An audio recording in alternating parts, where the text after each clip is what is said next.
When the world was too loud, I found silence in art.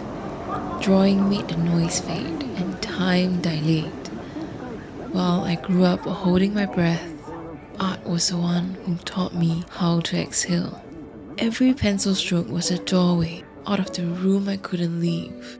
It was the one place I felt alive, safe, seen, and in control. So when an art school opened up in Singapore and the chance came to make creating my life, I held on to it like it was oxygen. Except, it probably was. Well, you know how they say the ones closest to you can hurt you the most? My mother said an art school had no future for me, a working class kid. But for the first time, I fought back. It wasn't just a school she was denying me. It was a part of me that I couldn't afford to lose. I poured everything into the art school application, and when the results came, my heart sank at the sight of 3 quiet words. It felt like the world agreed to her, that I wasn't enough, so I packed my colors away, locked them in a box, because maybe then they will finally be safe from the harsh, real world. Everyone tells you to chase your dreams, go after what you want, but nobody tells you even if you dare to go through the fire, not everyone survives the burn. I vowed to never get that close to that dream again.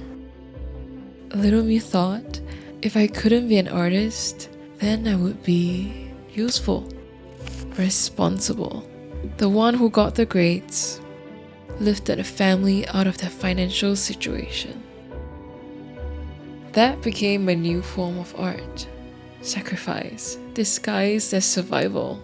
One night, as I buried myself in textbooks and homework, the ink from the page bled onto my skin.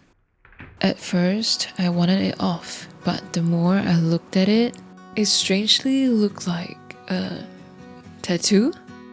Stood before the mirror and imagined myself as an artist again, not the kind that art school rejected, nor the kind my mom warned against, but the kind who creates not for a means to an end, but because it was the only thing that made her feel so alive. Younger me didn't know this then, but the rejection became her fuel.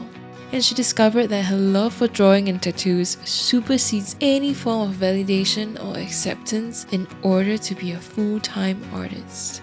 And so she went on to become the pioneer of Jaguar body art in Singapore 7 years down the line.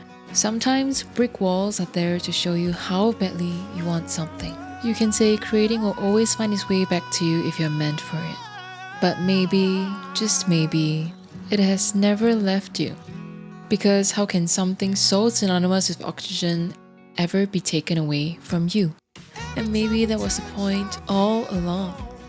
Creation doesn't wait for permission. It doesn't need approval. It only needs you to show up.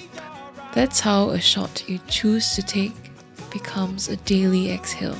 How a dream, once buried, rises again. And through every doubt, every rejection, every moment questioning if you are a creator, you just have to suspend disbelief, bet on yourself, and create it anyway.